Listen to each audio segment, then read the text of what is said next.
I started my channel, I'm in my 17th season, so I started recording things in 2009, and I started putting them on YouTube in 2010. Okay. And it's a program of conversations with spiritually awakening people, and called Buddha at the Gas Pump. From Rick's website, ordinary people everywhere are undergoing a shift to a more awakened state of consciousness, thus transforming their understanding of themselves and the world.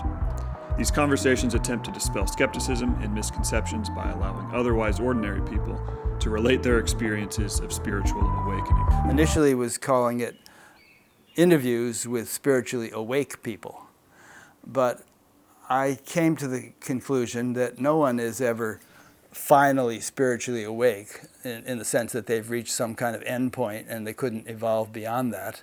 One of my favorite quotes is from St. Teresa of Avila, who said it appears that God himself is on the journey.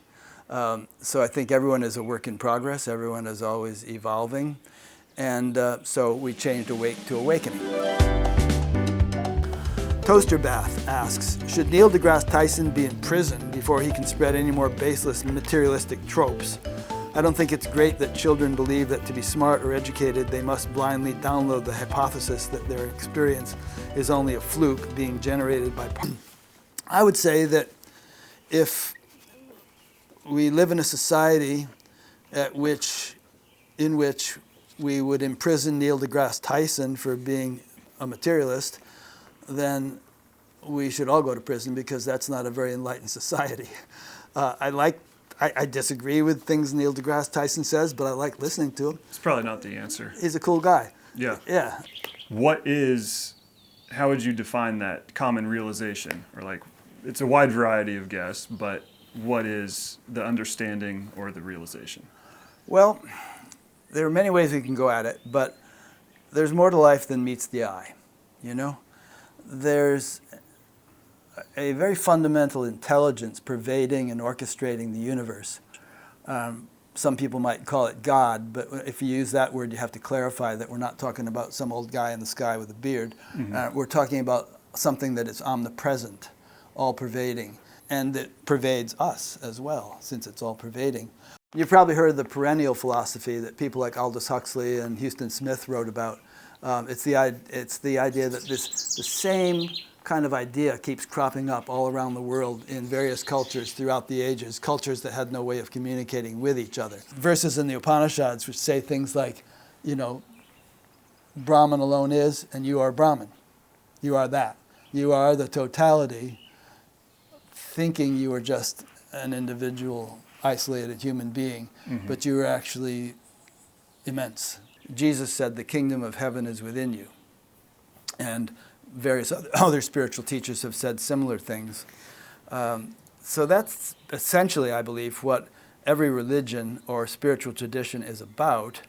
But if you talk to the average follower of any religion, they wouldn't give you an answer like that. They would say, well, it's about believing. Okay, this is a good one. Codem22 asks, Rick Archer is a terrific name. Is that a stage name or your real name? That's my real name. So somebody like Jesus or Buddha or somebody, it wasn't about believing something. It was about experiencing what, they wanted people to experience what they were experiencing. Mm-hmm. And that would actually have an impact on people's lives. It seems a lot of people with the spiritual understanding quote Jesus or really admire him, yet they're not at all what you would classify as a religious Christian. Why do you think that is? Well, there's a popular phrase these days, which is spiritual but not religious. And people who fit that description tend to feel that spirituality is not the exclusive domain of any particular tradition or belief system, that that people like Jesus were, highly enlightened, incredibly, gifted, profoundly spiritual, but not exclusively so. And just yesterday I was reading the verse that, all these great things that I do, you shall do even greater things. You have these capabilities that I have. You just need to develop them. Pixelated Walrus asks, what is the biggest problem in the world? different ways of answering this question, but I would say the biggest problem is, well, there's that Greek oracle at Delphi. I forget who talked to the oracle, but the advice was, know thyself. So I'd say the biggest problem in the world is not knowing thyself. As Jesus said, forgive them, Father, they know not what they do. So there are, I think, billions of people in the world who don't quite know who or what they are, and therefore don't really know exactly what they're doing. And that's why we have so many problems. So the biggest problem is lack of self-realization. We're sitting in a forest here. If you want a forest to be green, you can't spray paint it with an airplane. That would be analogous to just trying to change political systems or economic systems to change society. You have to make sure each tree is properly nourished. If you want the world to be a peaceful, happy place, then each individual is going to have to be peaceful and happy. And peace and happiness derives from deep within. Amanda Reese asks, who is someone you wish more people knew about?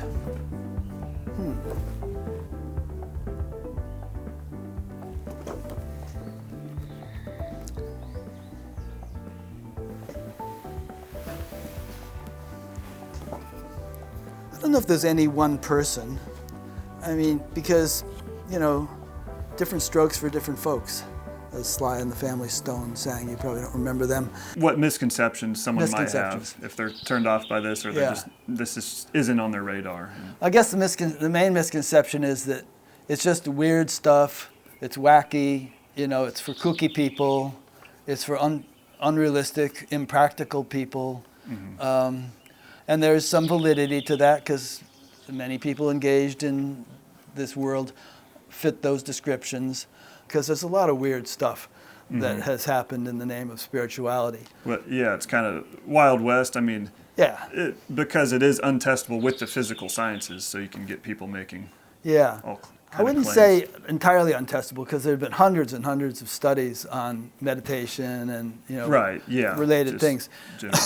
So it's testable, but a lot of the claims are not easily testable, and even though they may be valid. Jenna P. asks, does realizing our greater nature ruin the tension of life? Do you ever feel like the guy in this meme, and then there's a guy in the meme that says, they don't know that matter isn't real, and this is all just a dream inside of one eternal consciousness. I suppose if you're enjoying the tension of life and enjoying life as you're experiencing it, then you don't have to do anything. But personally, I think that life is more enjoyable if you realize your greater nature, and so I think this kind of automatically takes care of itself, because a lot of people aren't interested in doing that. They just kind of keep on keeping on as best they can with life as they know it. But I think you reach a point at which that's really not adequate anymore, and you realize there must be something more. There's a contentment that dawns or grows, regardless of what's happening in our outer circumstances. Then you have a whole different orientation to life than if you just think you are this meat puppet of a body that is going to end. And the body is going to end, but that you think that you're going to end when it ends. You actually begin to live as something indestructible. And all the near-death experience people say they've lost their fear of death. And you'll generally find that among spiritual practitioners also who haven't had a near-death experience, but they have tuned into something which is beyond death, and it becomes very palpable. It's not a concept, it's not a philosophy, it's not a belief. It's something that's with you 24/7. Why would you say a spiritual path is important? If, say, we're a greater being, or there's greater awareness having a human experience, then why spend time inside the human experience trying to get out of it? Like, why not just fully immerse inside the dream while we're here? I think that what I've been describing here is not an effort to get out of the human experience. It's an effort to an effort to expand the human experience, because the human experience doesn't. Human beings are by nature multidimensional, but most of them get locked into a very narrow band, a very narrow dimension on a very broad spectrum of possibilities. Mm-hmm. So spiritual development is about expanding the range of your appreciation of that spectrum, to live life more fully, more profoundly, more deeply. Grant Hollis asks, if everything is one perfect timeless state and I am eternally safe, then why do anything ever? Why not just lay in bed and starve myself? Okay, try that. See how that works out. I don't think you'll last too long. You'll get out of bed and get something to eat. But there's a deeper significance to this question, and that is that life is multidimensional, and there is a level or dimension on which nothing ever happened. There actually is no universe. There are entire scriptures devoted to that concept, like the Ashtavakra Gita or the Mandukya Upanishad. And then there's a level of life, you could say, in which everything is perfect. It's all divine. It's all perfect just as it is. Nothing needs changing whatsoever. And then there's a level of life which is called Vyavaharika in Vedanta, which is transactional reality, in which, there are wars, there's starvation, there's disease, and we should do something about it. We should act. And you can't really fruitfully apply one level of reality to another level of reality. Just as you can't, apply the meal you ate in the dream state to the waking state. Mm-hmm. Each level has its own reality. Okay. And so it's kind of a cop-out to say everything is perfect just as it is and I'll just let these children starve or whatever. Something needs to be done about that. We need to apply solutions at each level that are appropriate to that level. Yeah. So I think spirituality could take a lesson from the scientific method. Spirituality can be approached scientifically in the way I've just described. Interesting hypotheses, let's take certain steps to see whether we can verify them or not. Mm-hmm. And that science, on the other hand, I think can benefit tremendously from spirituality, because as it is, science is rather stuck in a materialist paradigm. That consciousness is just produced by the brain. It can't possibly be more fundamental than that. The brain couldn't be a filter of consciousness or like a transmitter-receiver. It must just get created by the brain. And if that is wrong, then it's a major flaw in our understanding of the way nature functions, and science purports to be a method by which we really will come to understand how nature functions. Do you think that is like just an overreaction to religious dogma, in a sense, and we're kind of maybe swinging back out of that now? That's an excellent question. I've thought that myself. I think you can't blame science in a way for swinging too far in the other direction because of the absurdity of the dogmas of the Middle Ages and the cruelty with which those dogmas were imposed. But I think the pendulum is swinging back. And I very much respect science. I love science. I like talking to scientists on my show.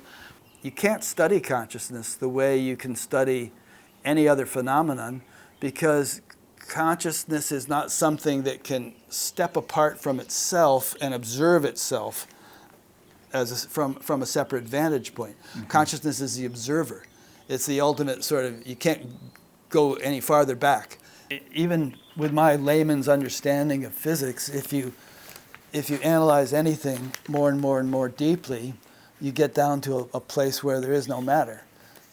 It's just, quarks and electrons or something, mm-hmm. or strings, or or ripples of potentiality. Yeah, it stops making sense. Yeah, that kind of stuff. There's nothing physical left. What was it Shakespeare said? There's more in heaven and earth, Horatio, than is dreamt of in your philosophy.